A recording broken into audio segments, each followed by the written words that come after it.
주께서 심지가 견고한 자를 평강의 평강으로 지키시리니 이는 그가 주를 의뢰함이니이다. 이사야서 26장 3절. 4차 산업혁명 시대 준비. 온라인 예배가 우리의 신앙을 붙들어 줄 것이라고 확신하지 마십시오. 마십시오. 마십시오. 4차 산업혁명 시대를 살아갈 준비를 한다는 것이 늦은 감이 없지 않아 있습니다. 슬픈 일이지만 그 준비라는 것이 단기간에 완성되는 것도 아니고, 자, 지금부터 준비 시작 하면서 준비의 시작점을 특정할 수 있는 것도 아닙니다. 무엇보다도 무슨 드라마틱한 준비를 할 수가 없어요. 할 수도 없을 뿐 아니라 한다 해도 지속 가능하지도 않아서 별 도움도 안 될 것입니다. 게다가 아직도 많은 현대교회들이 4차 산업혁명이 교회와 무슨 상관이냐, 신앙과 무슨 상관이냐라고 생각하는 듯 합니다. 그러나 현실의 삶에서 우리의 생각과 행동 패턴을 분석해보면 교회와 신앙과 상관없다고 여겼던 바로 그 세상 것들이 핫도그에 설탕 묻히듯 묻어있는 경우가 다반사입니다. 4차 산업혁명을 받아들이는 데에도 마찬가지 모양새가 성도들에게 그대로 적용되어 나타날 것입니다. 교회에서 아이들에게 세상 문화를 가르쳐 준 적이 없는데도 아이들은 그 문화를 잔뜩 묻혀서 집에 오고 교회에 옵니다. 그 상태로 신앙생활도 하고 가정생활도 하고 학교생활도 한다는 말입니다. 마찬가지로 교회에서 우리들에게 이생의 자랑과 세상 즐거움을 가르쳐 준 적이 없는데도 세상 사람들 사는 것처럼 살고 노는 것처럼 놉니다. 아주 익숙하게 말이지요. 세상 사람 저리 가라 하는 경우도 많지 않습니까? 4차 산업혁명이 가져오는 결과물들에 대해서도 별반 다르지 않게 받아들이며 살게 될 것이라는 말입니다. 그러면 4차 산업혁명의 시대를 어떻게 준비해야 할까요? 우리는 본질적인 영역부터 준비해야 합니다. 왜냐하면 사탄은 지금 인간 본질의 변화를 시도하고 있기 때문입니다. 사탄은 4차 산업혁명을 주도하는 세력들, 딥스테이트, 그림자 정부를 통해 인간의 근본을 바꾸려 하는 바, 우리는 다른 어떤 준비보다 본질적이고도 근원적인 문제에 대한 답부터 견고히 해야 하는 것입니다. 본질과 근원에 대한 답이 견고하지 않은 상태에서는 그 어떤 대책을 세워도 그런 준비들은 결국 이 세력들이 지향하는 목표를 거스를 수 없습니다. 그들의 움직임을 이겨낼 수 없어요. 그들 앞에 백기를 들고 항복을 선언하는 것은 시간 문제가 될 것입니다. 어쩌면 시간 문제라 할 것도 없이 지금 우리가 세상 문화와 아주 친숙하게 살아가듯 그들이 펼쳐주는 세상을 따라 혜택과 편리를 누리며 살고 있을 수도 있습니다.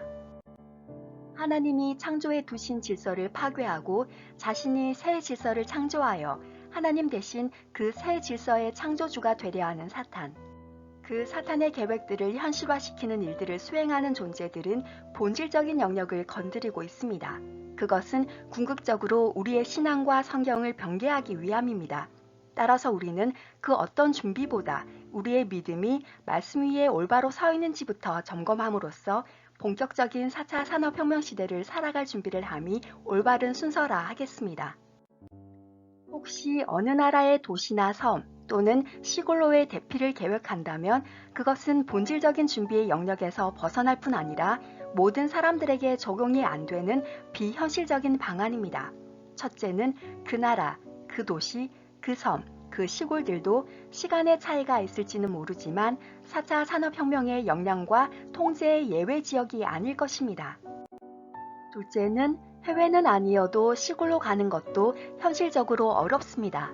일단 농촌보다 도시 거주자들의 수가 월등히 많고 모두 시골의 땅을 소유하고 있는 것도 적이 있는 것도 아니므로 이 준비는 누구에게는 적용되지만 많은 사람들에게는 적용되지 않는 방안입니다.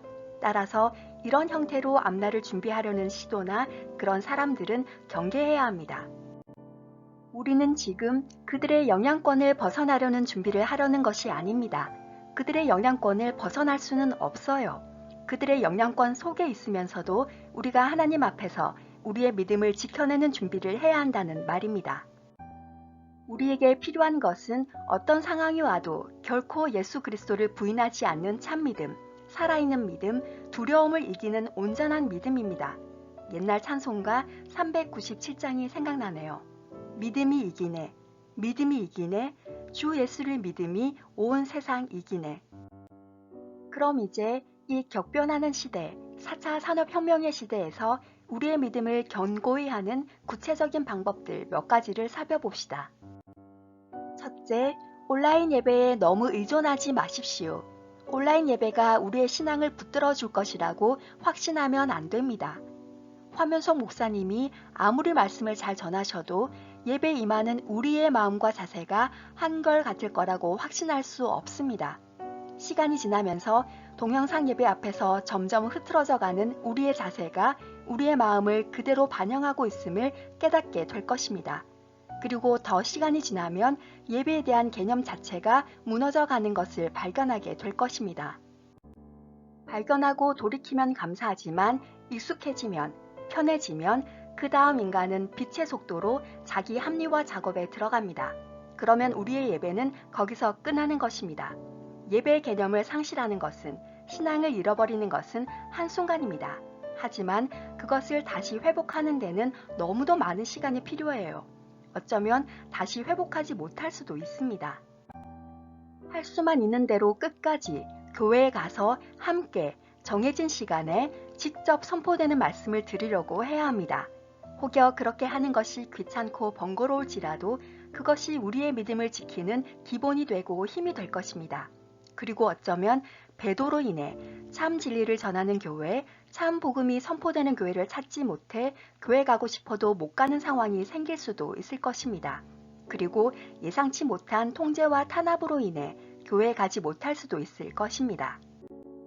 그러니 교회 가서 함께 예배드리면서 말씀 듣고 기도하고 찬양해야 합니다. 이것이 앞으로의 달라질 수도 있는 예배 형태를 준비하는 가장 큰 밑거름이 될 것입니다. 둘째, 스승을 많이 두지 마십시오. 디모데후서 4장 3절에서 5절에는 때가 이르리니 사람이 바른 교훈을 받지 아니하며 귀가 가려워서 자기의 사욕을 좇을 스승을 많이 두고 또 그 귀를 진리에서 돌이켜 허탄한 이야기를 좇으리라.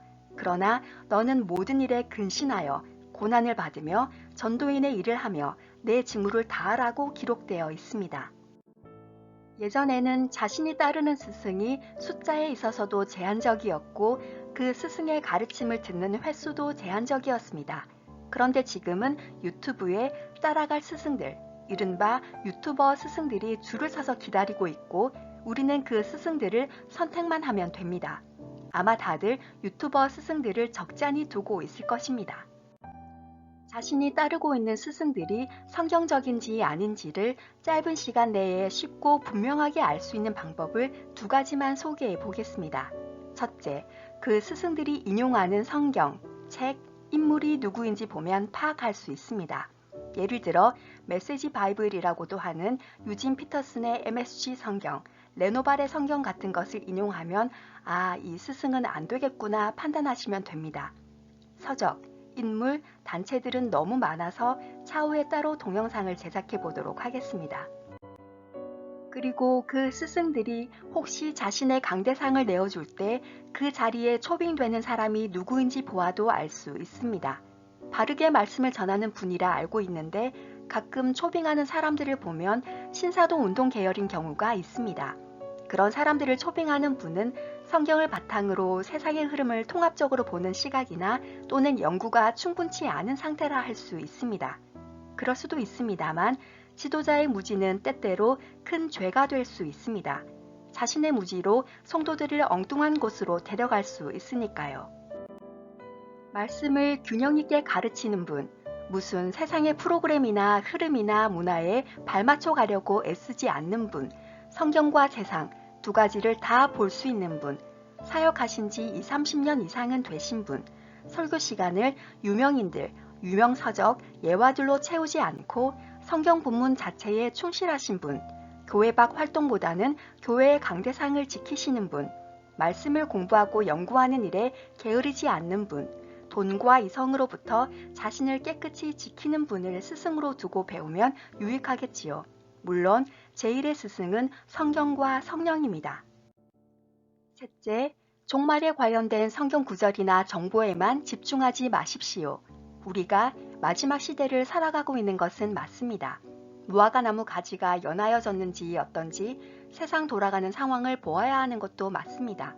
그러나 한 주제에만 심취하면 신앙과 생각의 균형이 깨어지기 마련입니다. 하나님 앞에서 옛 자아가 깨어지는 것을 제외하고는 무엇이든지 깨어지는 것은 좋지 않습니다. 종말에 관련된 성경 구절들만 보면 종말을 잘 이해할 것 같지만 사실 그렇지 않습니다. 성경 66권을 통전적으로 균형 있게 보아야 종말도 제대로 보이는 법입니다. 안 그러면 마음만 급해서 몸은 아직 여기 있는데 다리만 저마치 내빼려다 넘어지려는 아기처럼 뒤뚱거리고 넘어지게 됩니다. 균형을 잃어서는 안 됩니다. 준비는 언제나 침착하게 순서를 따라 균형 있게 해야 뒤탈이 없는 법입니다. 넷째, 선지자나 예언자나 꿈꾸는 자 같은 사람의 말에 의존하려 하지 마십시오. 요즘 들어 부쩍 천국을 갔다 왔다느니 지옥을 갔다 왔다느니 천국과 지옥을 수시로 다녀온다느니 하나님께서 나에게 이렇게 알려주셨다, 저렇게 알려주셨다 하는 사람들이 꽤 많아졌습니다. 사람들은 꿈을 꿉니다. 저도 꿈을 꿉니다. 하나님도 가끔 아주 급하거나 중요한 상황에서 꿈을 보여주시는 경우도 있습니다. 그러나 그런 횟수는 많지도 잦지도 않습니다. 우리가 알아야 할 계시는 하나님께서 성경 안에 다 기록해 주셨습니다. 우리에게 필요한 것은 영적 분별력이지 영적으로 뭘 미리 본다거나 꿈을 꾼다거나 하는 그런 사람들이 아닙니다. 우리들 중에 누가 의미 있어 보이는 꿈을 자주 꾸는 사람이 있다고 칩시다. 그 사람은 얼마 못 가서 성경 보는 횟수도 줄고 본다 해도 균형 있게 보지 않고 말씀에 집중하려는 마음도 줄고 대신 꿈꾸기를 바라고 기도의 내용도 꿈에 보여달라는 내용이 많아질 것입니다. 이런 모습은 신내림 받은 점쟁이와 다를 것이 없습니다. 그런 꿈을 자주 꾸게 되면 계속 꿈을 꾸고 싶어지고 앞날이 궁금해집니다. 사탄은 이런 사람들을 귀신같이 알아내서 마음에 자꾸 꿈꾸고 싶어하고 꿈꾸는 자들을 찾게 만듭니다. 그러면서 성경은 서서히 뒷전으로 밀립니다. 이 말은 하나님이 뒷전으로 밀린다는 무서운 말입니다. 전적으로 타락한 인간은 유혹에 취약한 존재입니다. 사탄은 인간이 유혹에 강하지 못하다는 것을 잘 압니다. 하와뿐 아니라 심지어 예수님까지 유혹했던 존재가 사탄입니다. 여러분, 계시는 성경 66권으로 충분합니다. 우리는 계시가 부족한 상태에 있지 않아요. 그 계시는 다른 어떤 존재가 아니라 하나님께서 주신 것입니다. 그런데 무엇이 더 필요하다는 말입니까? 다섯째, 성경을 함께 읽을 사람을 찾으십시오. 이것은 매우 유익하지만 성경 읽기를 지속할 사람을 찾는 것은 결코 쉽지 않습니다. 성경은 함께 읽어나가는 것 자체가 큰 힘이 됩니다. 말씀은 살아서 역사합니다. 여기저기서 가져온 말, 다른 사람들의 말, 이 책 저 책이 하는 말, 기독교 색채를 띠는 말이 아니라 말씀 자체를 읽어야 합니다. 말씀을 함께 쭉 읽어나가다가 설명이 좀 필요한 부분을 만나면 표시해두고 또 계속 읽어나가고 이렇게 하면 말씀 자체만으로도 하나님 주시는 풍성한 은혜를 경험할 수 있습니다. 느헤미야 8장을 보면 에스라가 모세의 율법책을 가지고 와서 백성들에게 읽어줍니다. 수문 앞 광장에서 새벽부터 오전까지 남자, 여자, 무릇 알아들을 만한 자들 앞에서 율법책을 읽으니 무백성이 그 율법책에 귀를 기울였다고 기록되어 있습니다. 포로기를 거치면서 히브리 말을 잊어버린 백성들에게 히브리어로 된 말씀을 아람어로 통역을 해서 알아들을 수 있도록 읽어줍니다. 읽어주었더니 무슨 일이 생겼습니까? 백성들이 귀를 기울여 듣다가 울었다고 되어 있습니다. 성경은 읽고 듣는 것만으로도 역사하는 힘이 있습니다. 매번 읽던 성경도 다음에 읽으면 성경에 이런 말씀이 있었네 싶지 않습니까? 그리고 성경을 읽다 보면 처음에는 우리가 성경을 읽는 줄 알았는데 시간이 지나면 성경이 우리 자신을 읽고 있다는 것을 깨닫게 됩니다. 나중에는 나 자신뿐 아니라 세상을 향한 하나님의 마음과 계획까지가 통합적으로 읽어지게 되는 것입니다. 그리고 세상을 보면 비로소 세상이 성경을 근거로 보이게 되는 것이지요. 다만 성경을 함께 읽을 때 조심해야 할 것이 있습니다. 가족이 아닌 사람들과 성경을 읽을 때에는 성경 읽는 일 외에 다른 일, 말하자면 모이면 자연스럽게 하게 되는 이런저런 얘기들, 식사하고 어디 놀러 가는 일 등에 시간과 에너지와 재정을 많이 쏟지 않는 것이 좋습니다. 성경 읽자고 모였다가 오래 못 갈 일이 생길 수 있습니다. 한두 번이 아니라 장기간 읽어야 하므로 성경 읽는 본질에서 벗어나지 않는 것이 좋습니다. 그리고 뭘 자꾸 나누려고 하지 마십시오. 성경 읽고 자신이 어떤 생각이 들고 어떤 느낌 받았고 등을 나누려고 함께 성경을 읽으라 한 뜻이 아닙니다. 그리고 읽은 것을 나눌 생각부터 하는 것은 위험합니다. 읽은 말씀의 배경과 원래의 기록 목적이 파악 안 된 상태에서 나누게 되면 성경을 바로 보지 못하게 될 뿐 아니라 자기 상황에다가 말씀을 끌어다 맞추려는 버릇이 생깁니다. 또한 누구의 앞에서 뭔가를 나누어야 한다는 것이 어떤 사람에게는 성경 읽으려고 모였다가 부담을 느끼게 할 수도 있습니다. 나누려 하기보다 함께 꾸준히 읽어나가는 것이 좋습니다. 막히는 부분이 있어도 그 시간에는 계속 읽어나가고 각자 집에 가서 그 막힌 부분을 찾아보고 알아보고 다음에 성경 읽는 시간이 아닐 때 커피 마시면서 그 얘기를 하면 온갖 세상 얘기로 잡담하며 시간 보내는 것보다 훨씬 더 유익할 것입니다. 성경을 어떻게 읽을 것인가에 대해서는 다음에 업로드하겠습니다. 여섯째, 예배의 형태의 변화에 대한 준비입니다. 이것은 건물이 있는 교회에서 더 이상 예배를 드릴 수 없는 상황에서 우리는 어떻게 할 것인가에 관한 문제입니다. 그때는 가정교회 같은 형태가 되겠죠. 하지만 한편으로 이것은 꼭 그때가 아니어도 우리가 경험하고 있는 것입니다. 요즘에는 세리니 목장이니 하는 용어를 쓰지만 사실 이것은 초대 교회에도 있었고 구역 예배라는 이름으로도 이미 있었습니다. 교회의 배도 때문이든 또는 통제 때문이든 아니면 둘 다 때문이든 유형의 교회에서 더 이상 예배를 드리지 못하게 될 경우 우리는 다른 장소에서 소그룹의 형태로 예배를 드리게 될 것입니다. 이 경우 신학과 교리 문제, 그룹 내 질서 문제 등이 우려됩니다. 따라서 우리는 지금 교회와 목사님을 중심으로 성경적 예배, 올바른 믿음, 올바른 복음, 올바른 구원, 올바른 종말에 대한 교육이 제대로 되어 있어야만 합니다. 히브리서 5장 12절 말씀처럼 하나님의 말씀의 초보가 무엇인지 누구에게 가르침을 받아야 하는 젖먹이 단계에서 벗어나서 단단한 식물을 먹을 수 있는 상태가 되어야 합니다. 에베소서 4장 13절 말씀처럼 우리가 다 하나님의 아들을 믿는 것과 아는 일에 하나가 되어 온전한 사람을 이루어 그리스도의 장성한 분량이 충만한 때까지 이르러야 합니다. 그렇지 않고 개인들이 모여 예배를 드리게 될 경우에는 성경 해석의 문제, 곧 신학적 교리적 문제가 발생해서 이단 아닌 이단들이 난무하게 될 것입니다.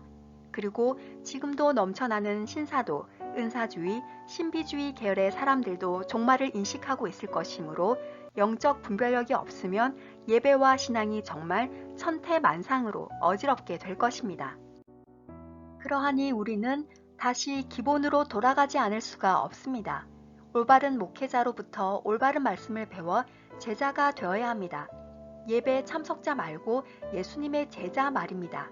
예수님이 하라 하신 것을 했고 예수 복음 위에 생명을 걸었던 그 제자들처럼 우리도 예수님의 제자가 되어야 합니다. 마지막으로 예배와 함께 같은 믿음을 가진 사람들 간의 결속을 강화해야 합니다. 교회와 목사님을 중심으로 예배의 개념과 실천을 견고해야 할 뿐 아니라 또한 우리는 믿는 자들끼리의 결속을 강화해야 합니다. 함께 한다는 것은 두려움을 이겨낼 힘이 됩니다. 동일한 믿음을 소유한 사람들끼리의 결속은 극한 상황 속에서도 새 하늘과 새 땅을 바라보게 할 것입니다. 소망을 잃지 않도록 격려가 될 것입니다. 넘어지려 할 때에 잡아주고 넘어질 때에 일으켜주는 도움이 될 것입니다. 예수 안의 한 형제 자매라 함은 그런 존재입니다. 우리 주님 언제 오실런지 그때와 그 시를 우리 알지 못합니다. 하지만 또한 너희는 어두움에 있지 아니하매 그날이 도적같이 너에게 임하지 못하리라 하신 약속의 말씀을 의지하여서 내 기름도 넉넉히 준비하고 주위 사람들에게도 기름을 준비하라 알리고 예배와 교제를 든든히 하며 살다가 어느 날 어느 시에 우리 주님 오시면 기쁨으로 맞이할 수 있는 우리가 되십시다. 마라나타. 이상 설교문 잘라서 읽어드리는 참 믿음과 구원 올리고스 TV의 설시야였습니다. 생각보다 4차 산업혁명 및 세계 단일화 작업이 빠르게 진행되고 있다 하는 표현보다 이제는 그렇게 진행되고 있는 시점에 우리가 와 있다 하는 표현이 더 맞는 것 같습니다.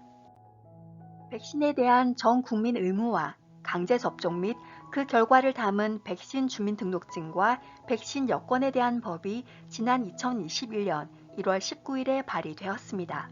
국민들의 저항으로 이번에 통과되지 못한다 하더라도 다른 때에 다른 일로 비슷한 법이 발의될 것입니다. 국민의 건강권 확보 및 비상방역, 의료체계 발전이라는 국민을 위한다는 그럴듯한 명분이 명시되어 있습니다. 그리고 2021년 1월 24일에는 세계 단일 화폐를 향한 구체적인 움직임도 발표되었습니다. 세계 경제 포럼이 디지털 화폐 통치 방식 구축을 위한 글로벌 컨소시엄을 구성했다고 밝혔습니다. 세계는 지금 하나를 향해, 통제 사회를 향해 빠르게 나아가고 있습니다. 무서운 세계가 다가오고 있습니다만 그럴지라도 우리는 두려워할 필요가 없습니다. 그들이 우리의 삶을 통치할 수 있을지는 몰라도 우리의 신앙을 빼앗아가지는 못합니다. 우리는 예수 그리스도의 핏값으로 산 하나님의 자녀이기 때문입니다. 우리 안에는 성령님이 내주하시기 때문입니다. 우리는 변함없이 하나님을 예배하는 자로 서 있으십시다. 하나님만을 예배하십시다. 같은 믿음을 가진 성도들끼리 서로를 격려하며 함께 새하늘과 새 땅을 소망하십시다. 누가 우리를 그리스도의 사랑에서 끊으리요? 환난이나 공고나 핍박이나 기근이나 적신이나 위험이나 칼이랴. 기록된 바 우리가 종일 주를 위하여 죽임을 당케 되며 도살할 양같이 여김을 받았나이다 함과 같으니라. 그러나 이 모든 일에 우리를 사랑하시는 이로 말미암아 우리가 넉넉히 이기느니라. 내가 확신하노니 사망이나 생명이나 천사들이나 권세자들이나 현재일이나 장래일이나 능력이나 높음이나 깊음이나 다른 아무 피조물이라도 우리를 우리 주 예수 그리스도 안에 있는 하나님의 사랑에서 끊을 수 없으리라.